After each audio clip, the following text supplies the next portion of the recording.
Bienvenue, vous nous écoutez sur le www.radioalfayda.net. Alfayda, c'est la référence. Taïba Niassène, dans le département de Nioro, il y est 12h00. Mesdames et messieurs, merci de la confiance renouvelée à la radio Alfayda pour vous informer. Vous avez fait le bon choix. Si vous nous rejoignez dans l'actualité de ce vendredi 17 janvier 2025, nous sommes ensemble pour une demi-heure d'information sur Alfayda FM. C'est l'heure du journal. Voici le sommaire. 1900 à Taïba Niassène, 1975 à Londres.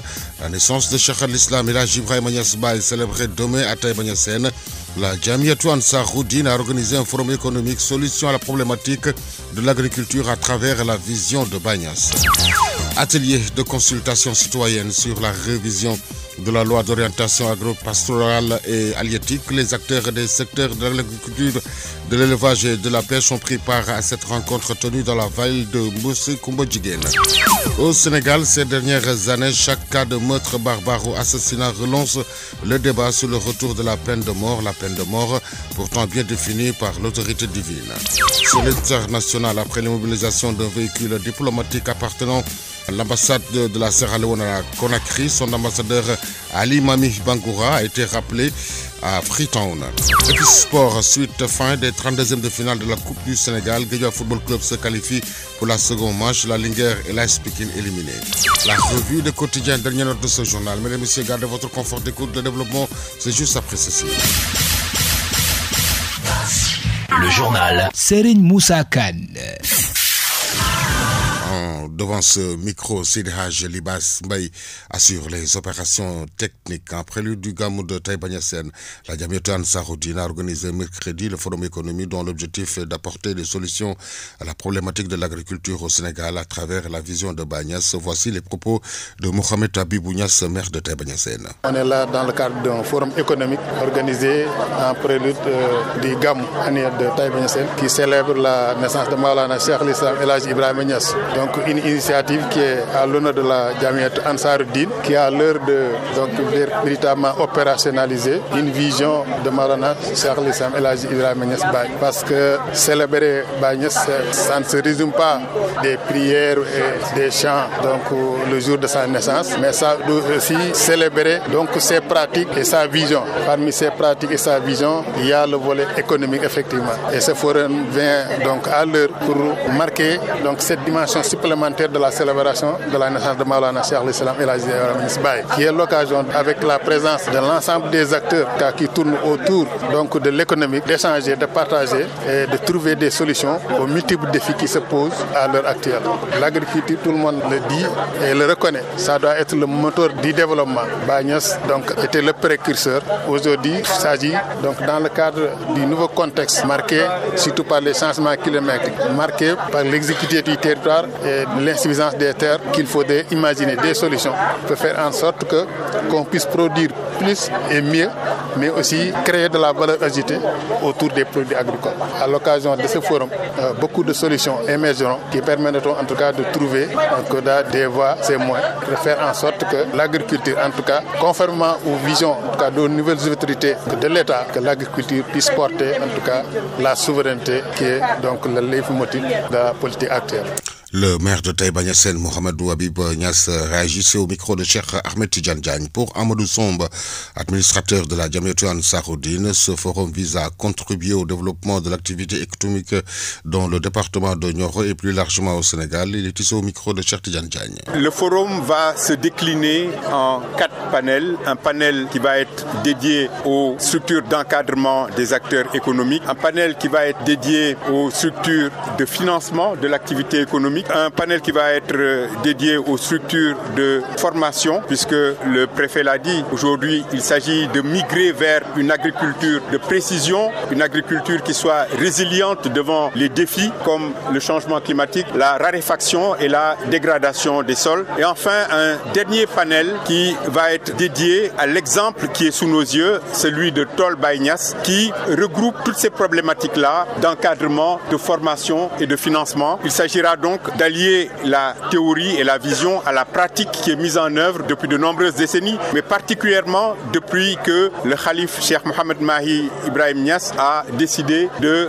faire revivre Tol Baye Niass sous une forme qui soit compatible avec l'époque moderne, avec les techniques modernes de culture. Voilà un peu, c'est tout cela le forum aujourd'hui, et nous sommes heureux qu'il ait été ouvert par le représentant de Monsieur le Président de la République qui a fait une introduction globale qui englobe toutes les problématiques dont nous venons de parler. Exactement, la démarche, c'est cela. Il y a eu une phase de préparation, certes courte, mais qui a été réelle et intense. Aujourd'hui, c'est le déroulement même du forum, et immédiatement après, il y a une phase de suivi avec toutes les structures qui auront participé, mais également avec l'accompagnement de l'État du Sénégal. Vous voyez que l'État est déjà présent, non seulement par les représentants de l'autorité administrative, mais également par toutes les structures d'encadrement qui vont d'ailleurs entrer en panel tout de suite, les structures de financement et également les structures de formation. Toute la phase de suivi va être faite dès le lendemain du forum, et vous verrez que, Inch'Allah, à la deuxième édition du forum de Taïba, nous commencerons par présenter les résultats. Amadou Somb, la Jamiatou Ansaroudine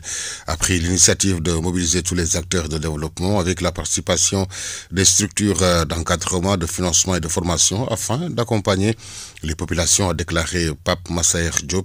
Il est le sous-préfet de l'arrondissement de Paoskoto au micro de Cheikh Tidiane Diagne. Aujourd'hui, nous sommes à Taïba Niassène dans le cadre d'une activité extrêmement importante. Et cette activité n'est rien d'autre qu'un forum qui est organisé et qui porte sur l'agriculture. Le forum est organisé à l'occasion du Gamou annuel qui est prévu le samedi, et qu'aujourd'hui c'est une opportunité qui est offerte par Jamia Ansaroudine qui a mobilisé tous les acteurs de développement, mais surtout les acteurs qui sont dans le secteur de l'agriculture, avec notamment les structures d'encadrement, les structures de financement, mais surtout les structures de formation qui sont là pour accompagner la population, pour leur parler de l'importance de l'agriculture pour le développement économique et social, mais surtout pour leur montrer la corrélation qui existe entre la vision de Baye Niass, qui parlait déjà de 2050 dans sa vision de développement agricole, avec les orientations de l'autorité actuelle qui fixe, n'est-ce pas, dans le cadre de la vision 2050, l'horizon sur lequel le Sénégal devrait atteindre le développement économique et social, et dont l'agriculture aura un rôle extrêmement important à jouer dans ce cadre. Évidemment, l'État du Sénégal jouera toujours son rôle régalien, et chaque année, le ministère de l'Agriculture déploie des moyens importants pour accompagner les producteurs en termes de semences, en termes d'engrais, en termes de formation. Et comme vous l'avez constaté, ces quantités font toujours l'objet d'une augmentation. Et cette année n'a pas été une exception, et cela va continuer. L'État mettra toujours en œuvre des politiques, mais surtout des initiatives visant à accompagner les agriculteurs, parce que l'État sait pertinemment que le Sénégal, à l'état actuel, ne peut pas se développer tant que l'agriculture, qui constitue le moteur de notre croissance, n'est pas très bien encadré. Et là, vraiment, soyez rassurés, l'État sera toujours là, à commencer d'abord par le niveau central, mais également au niveau déconcentré, les autorités administratives, les chefs de service, tous les acteurs de développement. Nous serons toujours aux côtés des producteurs et aux côtés des porteurs d'initiatives pour les accompagner à faire face aux nouveaux aléas qui affectent l'agriculture. Merci à Cheikh Ahmed Tidiane Diagne qui a recueilli tous ces propos pour nous. Le Conseil national de concertation et de coordination des ruraux, ses démembrements régionaux et les différents acteurs de l'agriculture étaient à Kaolack dans le cadre des concertations citoyennes sur la révision de la loi d'orientation agro-silvopastorale et halieutique.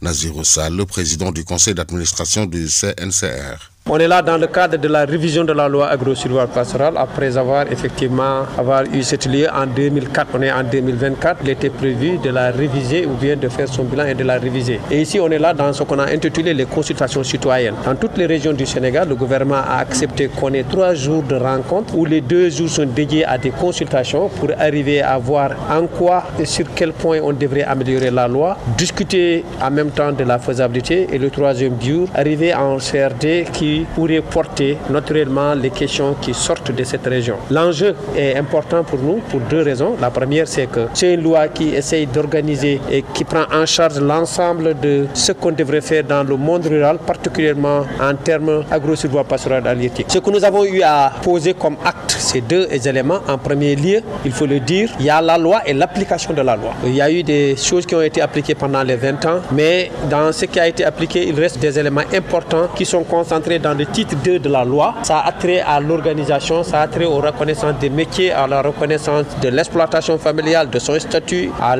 au statut de l'exploitant en tant que tel, de la question de la protection sociale. C'est naturel, on est dans un pays où tous les acteurs s'organisent en fonction de leur propre métier. Ici, ce que nous avons demandé et ce que la loi a prévu, c'est qu'on l'applique, qu'on nous reconnaisse en tant que métier, qu'on nous reconnaisse en tant que responsable de ces métiers. Ça nous amènerait à avoir des droits et des devoirs dans ce pays. Un exemple très simple, c'est ça garantirait peut-être en termes d'organisation une protection sociale qui nous permettrait effectivement demain d'avoir la retraite, de pouvoir se soigner plus facilement. Mais tout ça, et derrière ça, il y a ce qu'on a intitulé un plan d'investissement que nous avons demandé qui puisse accompagner effectivement l'application de cette loi. Au-delà de cette question sur la faisabilité, nous avons eu à discuter avec l'État sénégalais qui a accepté très rapidement effectivement d'organiser le premier conseil agro-silvopastoral d'orientation qui naturellement est prévu par la loi où le degré d'application existe depuis 2007, mais nous n'avons pas eu la chance que ça soit organisé. C'est le chef de l'État qui le convoque. Il est prévu de le convoquer cette année en fin février, début mars pour la première fois. Selon toujours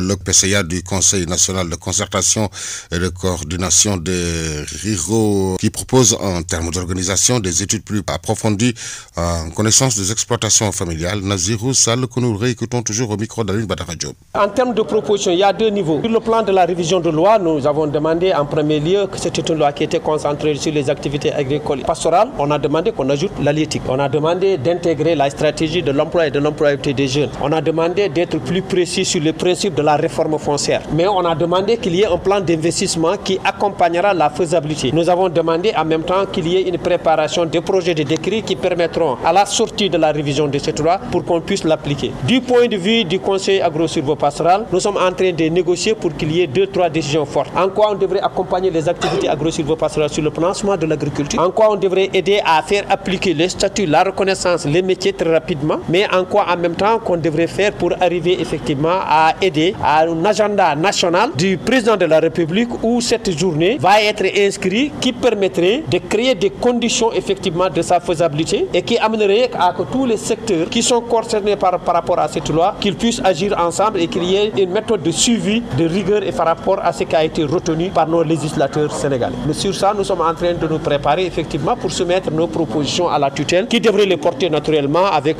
ses supérieurs hiérarchiques. Bon, pour l'accès de la terre, c'est que la loi actuelle, elle avait prévu, après avoir été votée, promulguée, 2 ans après qu'on arrive à une réforme foncière. Il y a à constater, c'est qu'on n'est pas arrivé à cette réforme foncière. Il y a une proposition qui a été faite par une commission réforme foncière. La tutelle, c'est-à-dire la plus haute autorité, le président de la République, avait reçu une proposition d'une politique foncière. Il n'a pas donné réponse à cela. Ce que nous allons demander cette fois-ci, effectivement, d'une manière générale, qu'il y ait une proposition qui permettrait d'arriver à une réforme foncière, mais qui tiendrait compte d'un certain nombre de principes. Des principes que nous sommes essentiellement une agriculture familiale sénégalaise. En quoi ce qui va être réformé va être bénéfique à ces gens. En quoi la réforme va apporter une préservation de nos ressources, nos eaux, nos terres et nos forêts. Mais en quoi on aurait une garantie effectivement importante qui permettrait de préserver pour les plus vulnérables les terres, parce que la ressource terre est la plus capitale. C'est sur ce principe que nous sommes en train de discuter. L'État déjà, par la déclaration du Premier ministre, a dit qu'ils vont arriver dans une réforme foncière. Nous allons continuer à négocier pour que cette réforme aille dans le sens qui permettrait la transformation des activités agro-silvopastorales halieutiques pour la souveraineté alimentaire du pays, mais qui préserverait en même temps cette ressource pour les plus vulnérables. À l'instant, le PCA du Conseil national de concertation et de coordination des RIRO pour le coordonnateur technique national du processus de révision, Dr Cheikh Oumar Ba. Cette révision de la loi d'orientation agro-silvopastorale et halieutique est dans une bonne dynamique. Les conclusions des concertations engagées par les 14 régions du Sénégal. Comme vous le savez, cette loi, elle est révolutionnaire. C'est une loi qui touche effectivement la vie des citoyens sénégalais, qui sont parmi les plus importants. Aujourd'hui, on se rend compte que la loi, dans sa mise en œuvre, a connu des difficultés de mise en œuvre. Parce que ce qui s'est passé, d'abord, c'est qu'on a eu une loi sans les décrets d'application. Et heureusement, aujourd'hui, avec le nouveau régime, ils ont estimé que toutes les lois doivent être accompagnées des décrets d'application. Ça, c'est déjà un bon pas. Le deuxième élément, c'est que cette loi, elle avait une vision vraiment révolutionnaire. C'était au temps du président Wade, si vous vous rappelez bien. Mais 20 ans après, on se rend compte qu'un des éléments les plus importants, qui était le Conseil supérieur d'orientation agro-silvopastorale, ne s'est jamais réuni. Donc ça dénote effectivement évidemment un problème de volonté politique. Mais aujourd'hui, ce qui est important, ce que nous sommes en train de faire au niveau national, c'est que le gouvernement nous a indiqué l'orientation d'être inclusif, d'être transparent et de n'oublier personne, aucun Sénégalais. Nous sommes en train de faire les 14 régions du Sénégal sous la supervision du ministre secrétaire d'État aux coopératives et à l'encadrement paysan. Et nous essayons justement d'identifier toutes les catégories d'acteurs, surtout toutes les spécificités. Vous allez vous rendre compte qu'on est en train de faire les 14 régions du Sénégal, mais parallèlement, nous sommes en train de conduire ce qu'on appelle des consultations citoyennes dans les régions, mais aussi nous sommes en train de conduire ce qu'on appelle les consultations actorielles. Par exemple, les femmes, les jeunes, le secteur privé, les parlementaires, les journalistes. Donc il y a tout un processus qui est en train d'être conduit. Et à côté de cela, il y a ce qu'on appelle les consultations thématiques. Les consultations thématiques concernent 5 thématiques majeures, dont la modernisation de l'agriculture, la question du pastoralisme, parce que vous savez que c'est au-delà des éleveurs, il y a des questions de pastoralisme. Ensuite, il y a la question de l'environnement. Justement, autour de l'environnement, nous sommes en train de travailler sur ce qu'on appelle le nexus eau, terre, énergie et forêt. Après cela, nous avons aussi une thématique qui touche la question des pêcheries. C'est pour vous dire qu'avec la volonté d'intégrer la pêche comme un élément important, un secteur important, nous avons pensé qu'il est important aussi d'avoir 2 jours qui sont consacrés à la pêche et aux pêcheurs. Parce que vous savez, avec le gaz et le pétrole, il y aura des incidences, mais en même temps, il y aura un impact négatif sur peut-être la pêche. L'actualité régionale, nationale, c'est sur Alfayda FM 90.1. Si vous nous rejoignez dans l'actualité de ce vendredi 17 janvier 2025, l'info se poursuit également sur le www.radioalfayda.net. Gamou Taïba Niassène, édition 2025. Les acteurs à pied d'œuvre pour un bon déroulement de cet événement religieux marquant la naissance de Cheikh al-Islam Elhadji Ibrahima Niass Baye. Selon le Dr Ibrahima Diop de la commission santé, une rencontre a été tenue avec les associations et les autorités sanitaires. Pour la santé, je pense que tout est fait prêt.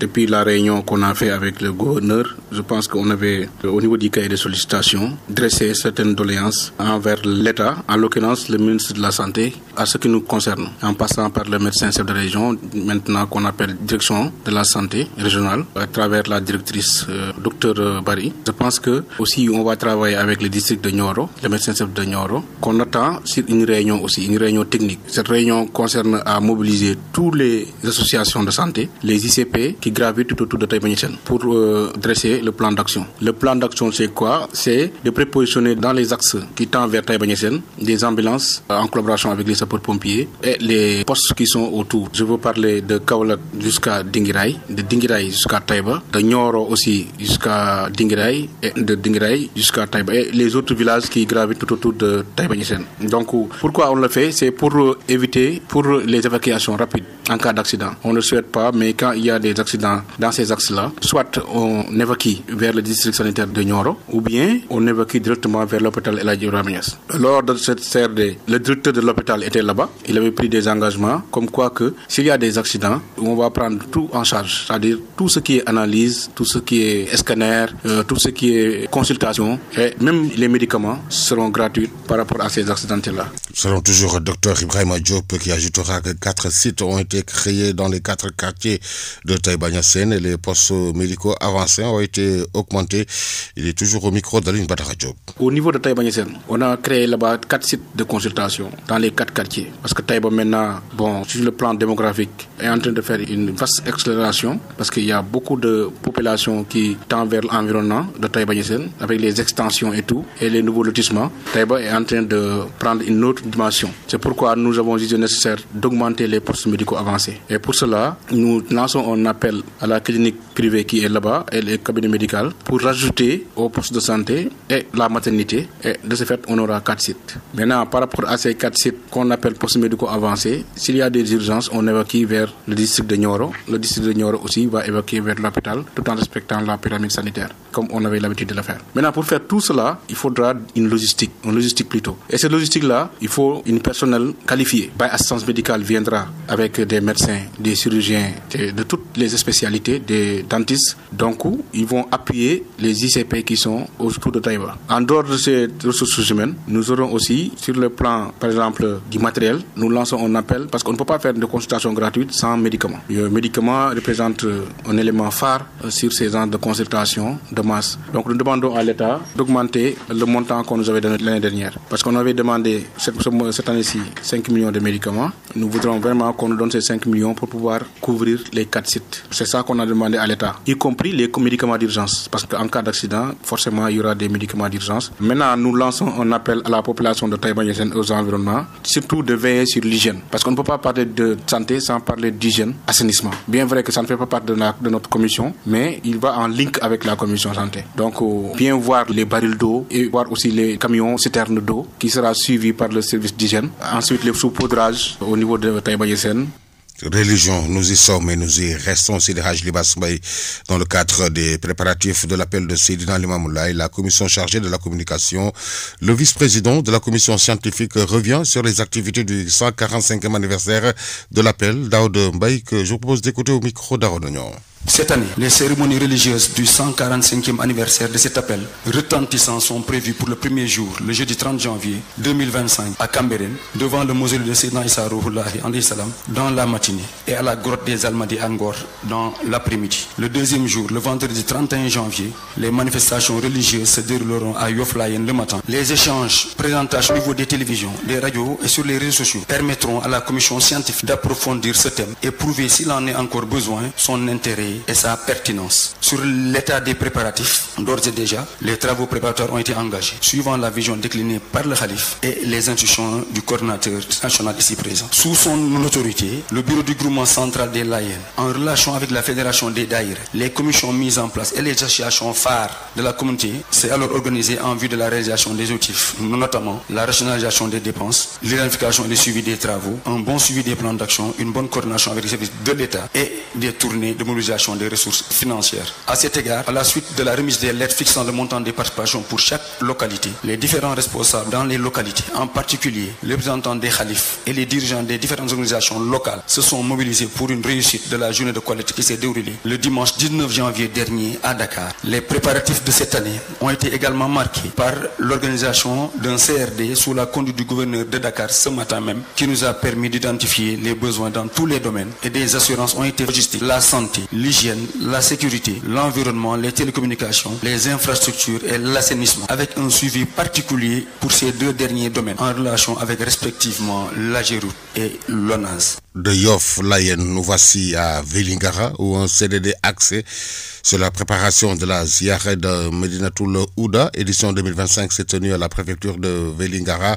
Le coordonnateur du comité d'organisation de la Ziara, du représentant du calife de Médinatoul Ouda, Moussa Bouaro, au micro de Babacar Diouf. Nous venons de procéder au premier CDD suite au CLD de Bonkonto. Ce premier CDD sous la houlette du préfet Thierno Suleiman Sow, avec l'ensemble de ses services techniques et la présence du comité d'organisation de la Ziara, porté par le porte-parole du Khalif, El Hadj Tidiane Mbalo, ici présent à mes côtés. Nous avons parcouru l'essentiel des besoins en termes de facilitation des entrées des pèlerins venant des pays limitrophes de la Casamance naturelle, venant de la Gambie, venant des deux Guinées, Conakry, Guinée-Bissau, venant du Mali, de la Mauritanie, et ayant porté même aussi l'entrée des fils de la diaspora de Médinatoul Ouda venant à travers les aéroports du Sénégal et de ces pays limitrophes-là. Nous avons échangé autour de la question essentielle de la santé, de la question essentielle de l'alimentation en eau, de la prévention des risques d'incendie, de la circulation, de la prévention en matière d'hygiène, désinfection et de désinsectisation. Nous avons échangé sur les problèmes de la paix et de la sécurité des personnes et des biens, des pèlerins qui viennent à cette ziara, et nous avons sollicité l'autorité administrative pour que ces problèmes-là puissent trouver une première fois, avec l'accompagnement de l'État, des solutions pour que le pèlerinage se passe dans de bonnes conditions. Cette rencontre a été présidée par le préfet du département de Vélingara, Souleymane Sow, pour une bonne organisation de l'événement. Il est au micro de Babacar Diouf. Nous venons de terminer le CDD préparatoire de la Ziara de Thierno Amadou Boun Saïd Baldé. Un événement qui regroupe beaucoup de monde. Il y aura beaucoup de pèlerins qui nous viennent de Vélingara, bien sûr, de la région de Kolda, de tout le Sénégal, du Mali, de la Guinée-Bissau, de la Guinée-Conakry, de la Gambie, Gambie, de partout. C'est un événement qui regroupe beaucoup de monde. C'est pourquoi l'État a jugé nécessaire d'organiser une réunion préparatoire, ce CDD-là, pour accompagner le comité d'organisation dans la mise en œuvre des activités devant mener effectivement à cette organisation. C'est ainsi que, après la présentation du comité d'organisation sur les expressions de besoins, tous les chefs de service présents, mais aussi les forces de défense et de sécurité, chacun en ce qui le concerne, ont pris la parole pour effectivement donner leur impression et donner effectivement un canevas de travail sur ce qu'ils devront faire. C'est ainsi que pour les forces de défense et de sécurité, je pense qu'il y aura une bonne sécurisation de l'événement, avant et après.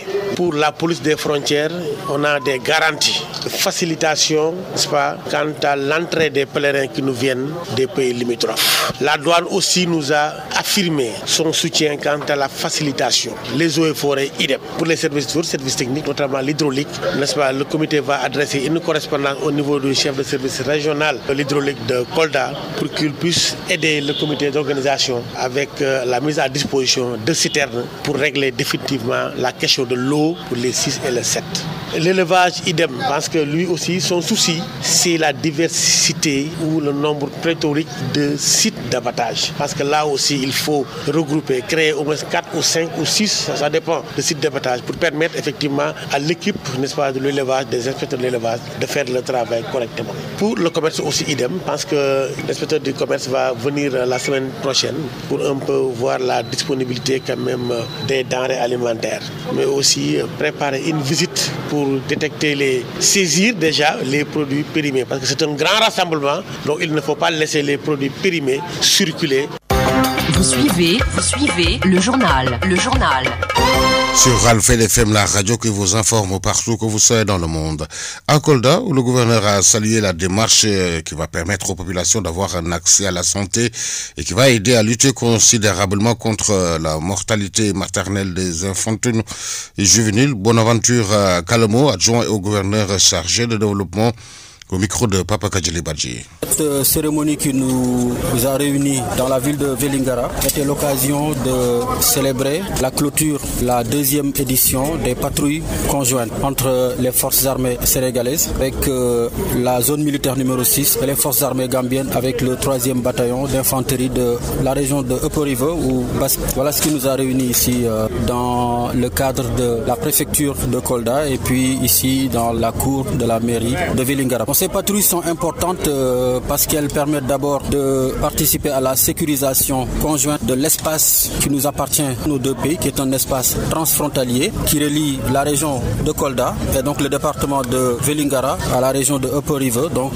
la zone de Bassé. Donc ce sont des patrouilles qui permettent de faciliter la surveillance des frontières, la prévention et la lutte contre les trafics illicites au niveau de cet espace transfrontalier, tels que les trafics de bois, trafic d'êtres humains ou encore le trafic de stupéfiants, la circulation des armes légères et de petit calibre, mais aussi de mieux faciliter les activités économiques qui sont inclusives parce que dans ces régions vivent des populations qui sont les mêmes, des villages qui sont de part et d'autre de ces deux frontières où ce sont les mêmes familles qui vivent. Donc voilà pourquoi, à la demande des plus hautes autorités du Sénégal et de la Gambie, ces patrouilles-là ont été initiées depuis un certain nombre de temps. À l'instant, le gouverneur chargé au développement, Bonaventure Kalemo de Kolda. Référendum ou Assemblée nationale au Sénégal ces dernières années, chaque cas de meurtre barbare ou assassinat relance le débat sur le retour ou la restauration de la peine de mort. La peine de mort pourtant bien définie par l'autorité divine pour permettre à la société de vivre dans la paix, loin de l'impunité.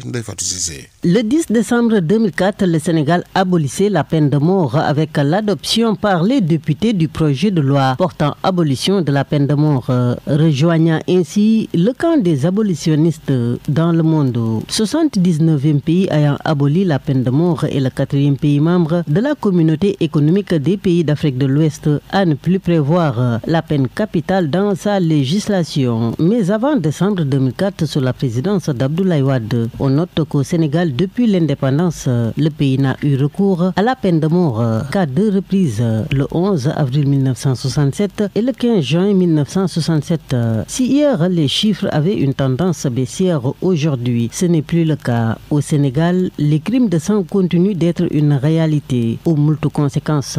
Pays de religion, le Sénégal, depuis l'abolition de la peine de mort en décembre 2004, peine sérieusement à envisager un retour vers cette pratique, pourtant bien encadrée par l'autorité divine. Quiconque aura tué intentionnellement la civilisation que prônent les défenseurs des droits de l'homme saura-t-elle trouver les réponses qui vont solutionner cette vague de violence qui hante le sommeil de nombreux Sénégalais face à la promptitude de certaines personnes à dégainer, à porter un coup fatal, que ce soit un couteau ou un coupe-coupe, et doter ainsi la vie à son prochain? On ne peut que s'interroger, tout comme si oui ou non, la 15e législature saura-t-elle ou non se distinguer par rapport à cette question? Actualité internationale.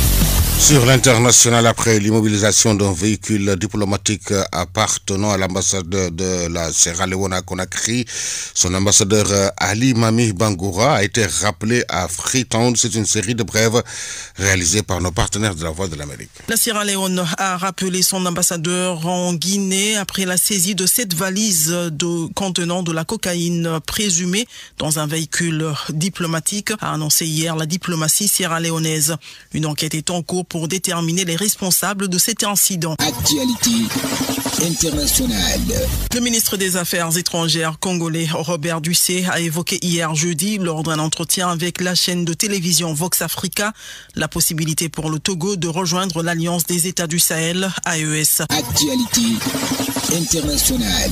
Le président ghanéen John Dramani Mahama et le premier ministre malien, le général Abdoulaye Maïga, ont réaffirmé jeudi leur engagement à renforcer leurs relations bilatérales face à la montée du djihadisme et de l'instabilité en Afrique de l'Ouest.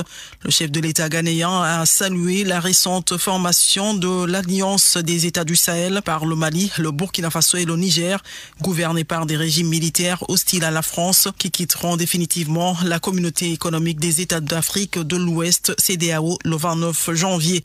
Les deux dirigeants se sont entretenus à Accra, le Premier ministre ayant rendu visite au tout nouveau président du Ghana qui a pris ses fonctions il y a 10 jours. Actualité internationale.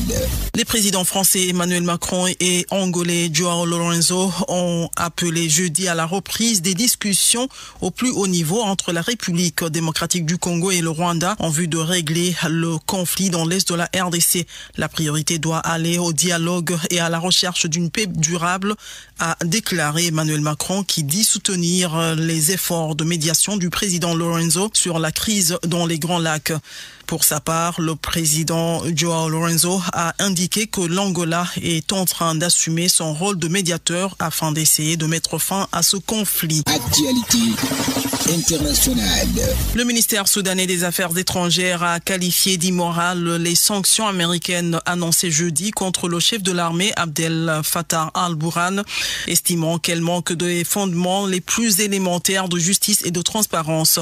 Les sanctions expriment seulement de la confusion et un faible sens de la justice, estime le ministère, pour qui le général Burhan défend le peuple soudanais contre un complot génocidaire dans le conflit opposant depuis avril 2023 l'armée aux forces de soutien rapide FSR dirigée par Mohamed Hamdan Daglo, son ancien allié. Actualité internationale. Le ministre français de l'Intérieur Bruno Retailleau a annoncé jeudi qu'un influenceur algérien présenté comme Madibi avait été interpellé, condamné puis incarcéré. Selon M. Retailleau, l'influenceur s'était vanté dans une vidéo de vouloir commettre des actions violentes sur le sol français. Actualité internationale. Jusqu'à 50 migrants, dont de nombreux Pakistanais, pourraient s'être noyés dans le dernier naufrage meurtrier impliquant des personnes tentant la traversée de l'Afrique de l'Ouest vers les îles Canaries en Espagne, a déclaré jeudi l'association de défense des droits des migrants Walking Borders. Et sport.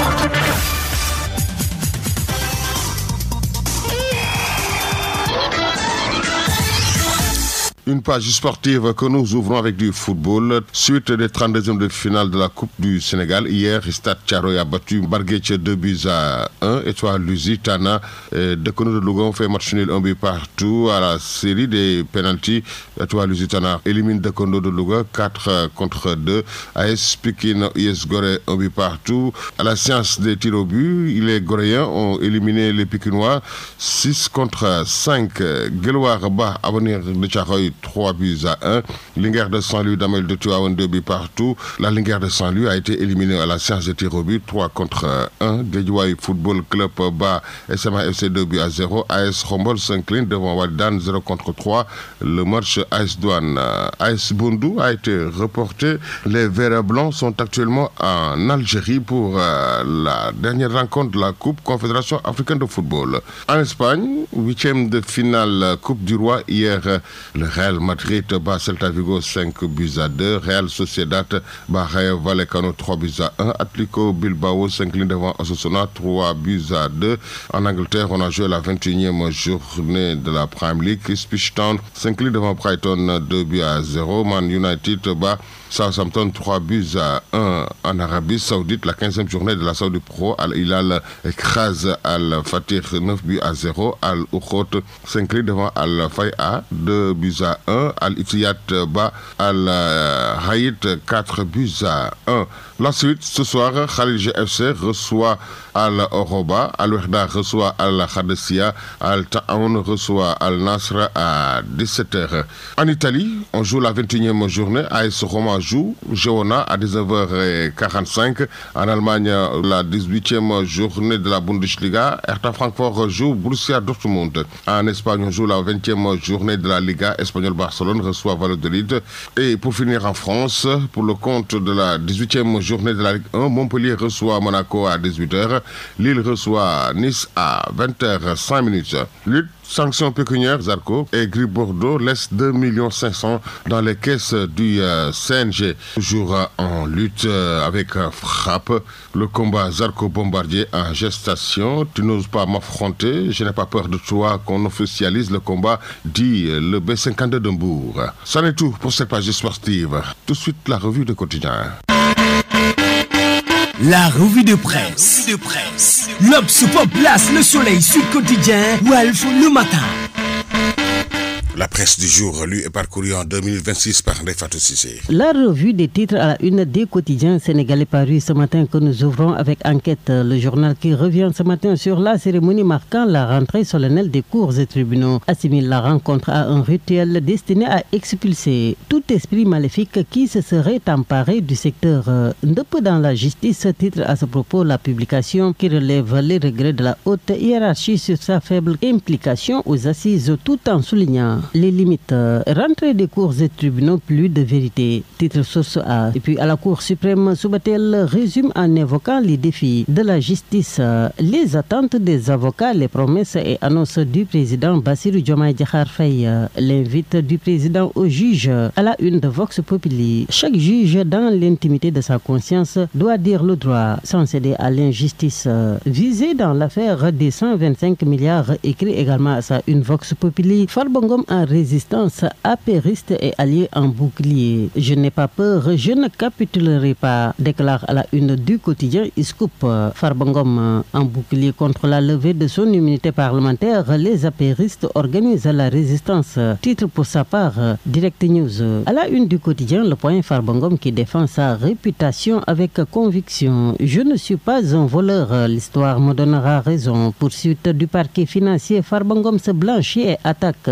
Écrit point Actu qui relate les propos de ce dernier qui, entre autres, de préciser, je cite, je n'ai jamais détourné de deniers publics parce que je n'en ai jamais géré. Quand on me fait travailler, on doit me payer. Affaire Farbongom Matam sous haute surveillance policière. Le scénario de Ziguinchor dupliqué à Agnam Bouclier de son maire. L'interrogation est à la une de 2 minutes pour lire l'essentiel. Analysant la situation, le public de mentionner à sa une que soutenu par ses pairs, soir, Farba se tient tout droit dans ses bottes. Si je dois aller en prison, ce sera avec dignité. Présidentielle 2025, Tidjane Thiam, une chance pour la Côte d'Ivoire, se demande dans sa parution du jour Terre quotidien. Et puis selon tout autre registre, l'éveil à Ziguinchor et s'intéressant à la réorganisation du transport des taxis-motos d'annoncer que la région passe à l'action. Et un peu partout à travers le pays, le journal qui fait état du financement de 667 projets, de noter les bons points de la DER. C'est la fin de cette édition. Merci à Sidhaj Dibasmay qui a assuré la partie technique. La rédaction en chef a été assurée par Elaji Ibrahima Gaye. Et devant ce micro, Seri Moussakan. L'info revient dans moins de 20 minutes. Ce sera en Wolof avec Mariam Abba. Tout de suite, le rappel de ce qui a fait l'essentiel de ce 12 heures. 1900 à Taïba Niassène, 1975 à Londres. La naissance de Cheikh al-Islam Elaji Ibrahima Niass Baye célébré demain à Taïba Niassène. La Jamiatou Ansaroudine a organisé un forum économique solution à la problématique de l'agriculture à travers la vision de Baye Niass.